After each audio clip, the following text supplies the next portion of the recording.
ॐ मङ्गलं भगवान् विष्णु मङ्गलं गरुडध्वज मङ्गलं पुण्डरीकाक्ष मंगलायस्तु नो हरि। आप सभी लोगों को निर्जला एकादशी की बहुत बहुत शुभकामनाएं। भगवान वासुदेव की कृपा आप सबके घर परिवार में सदा यूं ही बनी रहे। युधिष्ठिर ने कहा, जनार्दन, अपरा का सारा महात्म्य मैंने सुन लिया, अब जेठ के शुक्ल पक्ष में जो एकादशी है उसका वर्णन भी। तो भगवान गोविंद बोले, राजन, इसका वर्णन परम धर्मात्मा सत्यवती नंदन व्यास जी करेंगे, क्योंकि ये संपूर्ण शास्त्रों के तत्वज्ञ और वेद वेदांगों के पारंगत विद्वान। व्यास जी कहने लगे, दोनों ही पक्षों की एकादशी को भोजन न करें, द्वादशी को स्नान आदि से पवित्र हो, फल फूलों से भगवान केशव की पूजा कर नित्य कर्म समाप्त करें। समाप्त होने के पश्चात ब्राह्मण भोजन देकर अंत में स्वयं भोजन करें। राजन, जनाना शौच और मरना शौच में भी एकादशियों को भोजन नहीं करना चाहिए। ये सुनकर भीम बोले, परम बुद्धिमान पितामह, मेरी उत्तम बात सुनिए। राजा युधिष्ठिर, माता कुंती, द्रौपदी, अर्जुन, नकुल और सहदेव ये एकादशियों को कभी भोजन नहीं करते, तो हम मुझसे भी हमेशा यही कहते हैं कि भीमसेन, तुम भी एकादशी को न खाया करो। किंतु मैं इन लोगों से यही कह दिया करता हूँ कि मुझसे भूख नहीं सही जाएगी। भीमसेन की बात सुनकर व्यास जी ने कहा, यदि तुम्हें स्वर्गलोक की प्राप्ति अभिष्ट है और नरक को दूषित समझते हो तो दोनों पक्षों की एकादशियों को भोजन न करना। भीम बोले, महाबुद्धिमान पितामह, मैं आपके सामने सच्ची बात कहता हूं, एक बार भोजन करके भी मुझसे व्रत नहीं किया जा सकता, फिर उपवास करके तो मैं रह नहीं सकता बिल्कुल भी। मेरे उदर में वृक नामक अग्नि सदा प्रज्वलित रहती है, अतः जब मैं बहुत अधिक खाता हूं तभी यह शांति देती है, यह शांत होती है। इसीलिए भीम को वृकोदर भी कहते हैं। इसलिए महामुनि, मैं वर्ष भर में केवल एक ही उपवास कर सकता हूं जिससे स्वर्ग की प्राप्ति सुलभ हो तथा जिसके करने से मैं कल्याण का भागी हो सकूं। ऐसा कोई व्रत निश्चय करके बतलाइए, मैं उसका यथोचित रूप से पालन करूंगा। तो व्यास जी ने कहा, भीम, जेठ मास में सूर्य वृष राशि पर हो या मिथुन राशि पर शुक्ल पक्ष में जो एकादशी हो उसका यत्न पूर्वक निर्जल व्रत करो। केवल कुल्ला या आचमन करने के लिए मुख में जल डाल सकते हो, उसको छोड़कर और किसी प्रकार का जल मुख में न डाले, अन्यथा व्रत भंग हो जाता है। एकादशी को सूर्योदय से लेकर दूसरे दिन के सूर्योदय तक मनुष्य जल का त्याग करे तो यह व्रत पूर्ण होता है। तदनंतर द्वादशी को निर्मल प्रभात काल में स्नान करके ब्राह्मणों को विधि पूर्वक पूजन इत्यादि करके जल और दान इत्यादि वस्त्र अलंकार कुछ भी आप दान कर सकते हैं। इस प्रकार सब कार्य पूरा करके जितेंद्रिय पुरुष ब्राह्मणों के साथ भोजन करें। तो वर्ष भर में जितनी एकादशियां होती हैं उन सब का फल निर्जला एकादशी के सेवन से मनुष्य को प्राप्त हो जाता है, इसमें तनिक भी संदेह नहीं है। शंख चक्र और गदा को धारण करने वाले भगवान केशव ने मुझसे कहा था कि यदि मानव सबको छोड़कर एकमात्र मेरी शरण आ जाए और एकादशी को निराहार रहे तो वह सब पापों से मुक्त हो जाता है। एकादशी व्रत करने वाले पुरुष के पास विशाल काय विकराल आकृति और काले रंग वाले दंड पाशधारी भयंकर यमदूत नहीं आते। अंतकाल में पीतांबरधारी सौम्य स्वभाव वाले, हाथ में सुदर्शन धारण करने वाले और मन के समान वेगशाली विष्णुदूत आकर इस वैष्णव पुरुष को भगवान विष्णु के धाम में ले जाते हैं। अतः निर्जला एकादशी को पूर्ण यत्न करके उपवास करना चाहिए। तुम भी सब पापों की शांति के लिए यत्न के साथ उपवास और श्री हरि का पूजन करो। स्त्री हो या पुरुष, यत्न के साथ उपवास और श्री हरि का पूजन करो। स्त्री पुरुष यदि उसने मेरु पर्वत के बराबर भी महान पाप किया हो तो वह सब एकादशी के प्रभाव से भस्म हो जाता है। जो मनुष्य इस दिन जल के नियम का पालन करता है वह पुण्य का भागी होता है। उसे एक एक पहर में कोटि कोटि स्वर्ण मुद्रा दान करने का फल भी प्राप्त होता है। मनुष्य निर्जला एकादशी के दिन स्नान, दान, जप, होम आदि जो कुछ भी करता है वह सब अक्षय होता है। यह भगवान श्री कृष्ण का कथन है। निर्जला एकादशी को विधि पूर्वक उत्तम रीति से उपवास करके मानव वैष्णव पद को प्राप्त कर लेता है। जो मनुष्य एकादशी के दिन अन्न खाता है वह पाप का भोजन करता है। इस श्लोक में यदि संभव हो सके तो सभी को एकादशी का व्रत करना चाहिए। व्रतानाम एकादशी व्रतम सर्वश्रेष्ठम, 5 कर्मेंद्रियां, 5 ज्ञानेंद्रियां और 1 मन, इन सभी को प्रभु में लगाए रखना ही एकादशी है।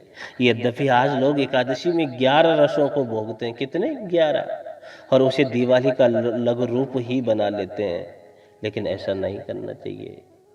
कई मशीनें लगी हैं, अरे इतना नहीं तो इनको आराम दीजिए। जो जेठ के शुक्ल पक्ष में एकादशी का उपवास करके दान देंगे वे परम पद को प्राप्त होंगे। जिन्होंने एकादशी का उपवास किया है वे किसी भी प्रकार का कोई पातक हो, किसी भी प्रकार का कोई दोष सब दूर हो जाता है। कुंती नंदन निर्जला एकादशी के दिन श्रद्धालु स्त्री पुरुषों के लिए जो विशेष दान और कर्तव्य विहित है उसे सुनो। इस दिन जल में शयन करने वाले भगवान विष्णु का पूजन और जलमयी धेनु का दान करना चाहिए, अथवा प्रत्यक्ष धेनु या घृतमयी धेनु का दान भी उचित है। और यत्न पूर्वक ब्राह्मण का पूजन करके दान पुण्य करें। ऐसा करने से समस्त मनोकामना भी पूर्ण होती हैं। जिन्होंने श्रम, दम और दान में प्रवृत्त हो श्री हरि की पूजा और रात्रि में जागरण करते हुए इस निर्जला एकादशी का व्रत किया है, उन्होंने अपने साथ ही बीती हुई 100 पीढ़ियों को और आने वाली 100 पीढ़ियों को भगवान वासुदेव के परम धाम में पहुंचा दिया है। कितने बड़भागी हैं हम, इतना लाभ। इसीलिए कहता हूं कि परमात्मा सत्कर्म में हमेशा सहायक होते हैं। हमेशा लोग मानते हैं कि एकादशी क्या ही, दिवाली के आगमन का संदेश आ गया। ऐसा कभी ना सोचा जाए। एकादशी के दिन घर में अन्न पकाया तो क्या, उसका दर्शन तक न किया जाए तो क्या। इस दिन अन्न में कहते हैं सभी पापों का वास होता है, इसलिए ध्यान रखें। फलाहार आप लें, अच्छा रहेगा। इस प्रकार से दंत धावन करके प्रातःकाल स्नान इत्यादि से निवृत्त होकर और प्रार्थना करें कि मैं भगवान केशव की प्रसन्नता के लिए एकादशी को निराहार रहकर आचमन के सिवा दूसरे जल का भी त्याग करूंगा। द्वादशी को देव देवेश्वर भगवान विष्णु का पूजन करना चाहिए।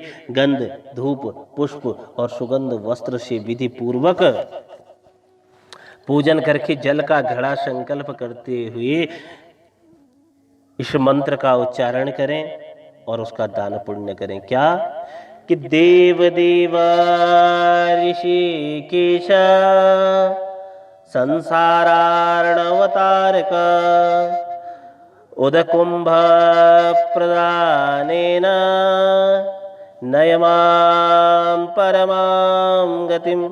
संसार सागर से तारने वाले देव देव ऋषिकेश, इस जल के घड़े का दान करने से आप मुझे परम गति की प्राप्ति कराइए।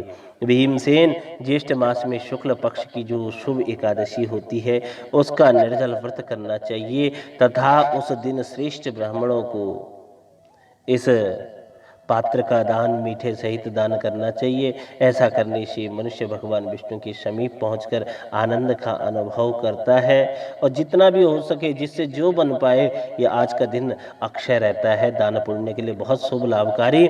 तत्पश्चात द्वादशी को ब्राह्मण को भोजन कराने के बाद स्वयं भोजन करें। इस प्रकार अपना व्रत उपवास खोलें। जो इस प्रकार पूर्ण रूप से पापनाशनी श्री निर्जला एकादशी का व्रत करता है वह सब पापों से मुक्त हो अनामय पद को प्राप्त होता है। अनामय पद को प्राप्त होता है, अनामय पद को प्राप्त होता है भैया। तो परमात्मा सत्कर्म में हमेशा आपके सहायक होते हैं। एकादशी का व्रत विधि पूर्वक करो। यदि विधि पूर्वक न किया जाए तो मर्यादा अनुसार अन्न का त्याग तो करो। फलाहार करो। यह व्रत आरोग्य की दृष्टि से सबसे ज्यादा आवश्यक है। आरोग्य की दृष्टि से देखा जाए तो बहुत आवश्यक है।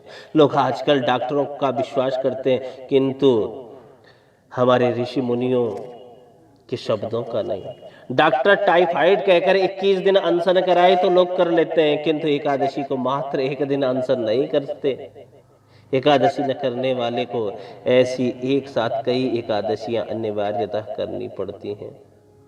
एकादशी व्रतानाम एकादशी व्रतम सर्वश्रेष्ठम। अरे व्रतों में एकादशी व्रत सबसे श्रेष्ठ है, सबसे श्रेष्ठ। इसके दो प्रकार हैं, निषेध व्रत और परिपालन व्रत। अनाहार से दोष न हो इसके लिए निषेध व्रत किया जाता है। भगवान की आराधना के हेतु किया गया भगवत व्रत सुखदायी है। एकादशी का व्रत त्रिदिवसीय है, ध्यान देना। दशमी के दिन एक बार भोजन करें, हो सके तो हविष्यान्न का भोजन करें, दूध और चावल का सात्विक आहार करें। इस दिन अजीर्ण हो जाए उतना भोजन न करें, इस दिन अजीर्ण हो जाए उतना भोजन न करें। एकादशी तो यदि शक्य है तो निर्जला ही की जाए, निर्जला ही की जाए। ऐसा न हो सके तो दूध या ऋतु फल का संयम पूर्वक आहार लें। ऐसा करने पर इसी व्रत का फल मिलेगा, व्रत का फल जरूर मिलेगा। व्रत करने का विचार दृढ़ होगा तो भगवान तुम्हें स्वयं शक्ति देंगे, स्वयं शक्ति देंगे। एकादशी व्रत करने का संकल्प करोगे तो परमात्मा आपकी सहायता करेगा, मेरा गोविंद आपकी सहायता करेगा। आप किसी भी प्रकार से चिंता न करें। भगवान बद्री विशाल की कृपा आप सबके ऊपर बनी रहे और समस्त रोग व्याधियों को हरण करने वाली पतित पावनी एकादशी का स्नान जरूर करें। स्नान न कर सको तो आचमन तो जरूर करें। आप सभी के लिए मंगलकारी हो निर्जला एकादशी और बहुत बहुत शुभकामनाएं। पूरी परिवार संग आप सभी को एक बार प्रेम से बोलो राधा रमण भगवान की जय, श्यामा श्याम भगवान की जय। श्री कृष्ण गोविंद हरे मुरारी, हे नाथ नारायण वासुदेवा। बोलो राधा गोविंद भगवान की जय। मोर मुकुट बंसी भरी की जय। आज की आनंद की जय। जय जय श्री राधे श्याम। हरे कृष्ण।